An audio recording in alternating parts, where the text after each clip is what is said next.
Marie-Lise de Branchu, bonjour. Lorsque vous avez face à vous un maire comme Christian Estrosi qui lamine le plan de baisse de dotation, qu'est-ce que vous avez envie de lui répondre? D'abord qu'on se mette tous d'accord, parce qu'on a diminué la dépense publique de 50 milliards.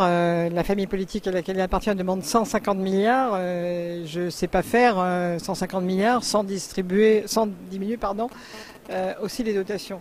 Comment on peut être juste entre des villes qui vont bien, qui se portent bien, des villes qui vont moins bien, qui sont pauvres par leurs habitants. On dit toujours Lille, voilà une ville dont le revenu moyen par habitant est extrêmement bas et sur lequel effectivement on ne peut pas faire porter davantage d'impôts.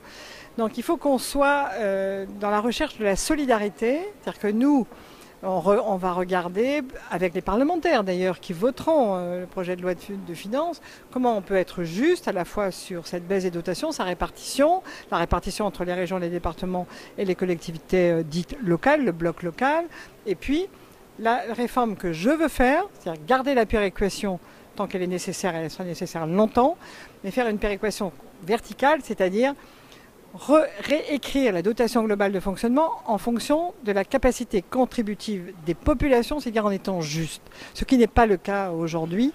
Donc on a beaucoup de choses à faire et en n'abandonnant pas les territoires ruraux, parce qu'on a besoin d'eux pour sauver l'agriculture française et surtout nous garder l'indépendance alimentaire au-delà de 2035.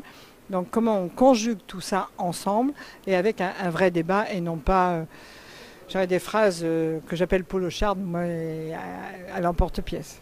Sur les 50 milliards de baisse, combien comptez-vous faire porter par les collectivités locales? Alors aujourd'hui, il y a 11 milliards et demi de prévus donc, sur le triennal, avec bien sûr des étapes, 3 milliards 67 cette année. Donc on est en train de travailler avec l'ensemble de nos partenaires sur la répartition de la baisse, en étant extrêmement attentif au moment où on baisse les dotations, d'augmenter les solidarités, c'est-à-dire le fonds de solidarité des intercommunalités par exemple va augmenter, enfin tous les fonds de solidarité et de péréquation vont augmenter, ce qui veut dire que les plus riches vont contribuer pour ceux qui sont les plus pauvres. Et c'est plutôt une bonne nouvelle que de savoir que la solidarité est encore à l'ordre du jour, y compris entre les collectivités en France.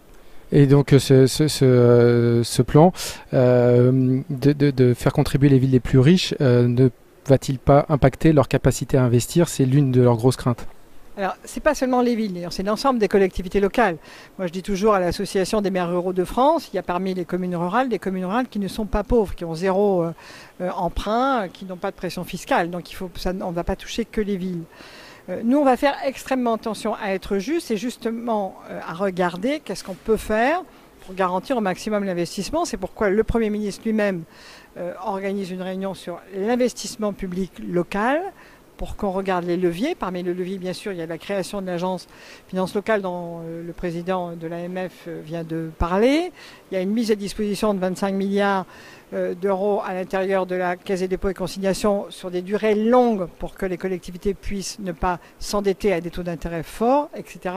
On a plusieurs moyens, mais nous, ce que nous voulons, c'est une répartition juste. On ne va pas la faire ici, dans cette salle, parce qu'on n'a pas terminé les négociations.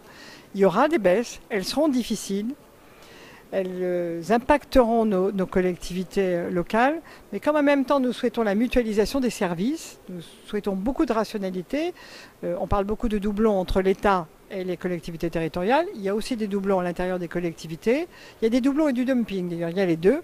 Donc comment pouvoir répondre à tout ça? Je pense en étant serein, apaisé, déterminé et en travaillant bien ensemble. Je pense qu'aujourd'hui, ce n'est pas un drame pour l'investissement public local, c'est une difficulté et il faut qu'on la règle.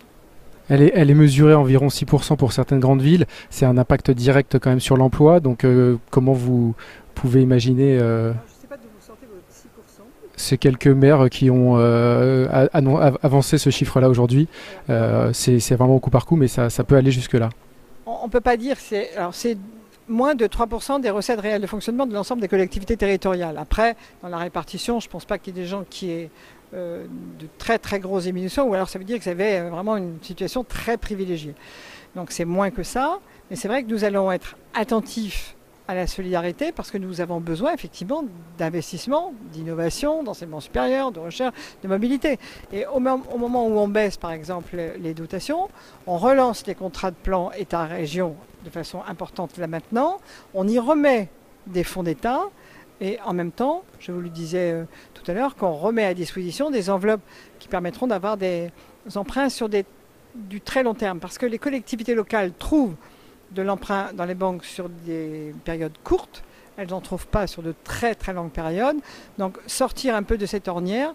Donc en conjuguant tout ça, moi j'ai pas de. Je sais que c'est difficile. Je sais qu'il y aura une baisse d'investissement sans doute, des étalements de projets peut-être. Mais je pense qu'il faut arrêter de présenter ça comme un drame terrible. On peut avoir un certain nombre de réponses, en particulier en termes de péréquation et d'aide à l'investissement. Maryse Lebranchu, merci.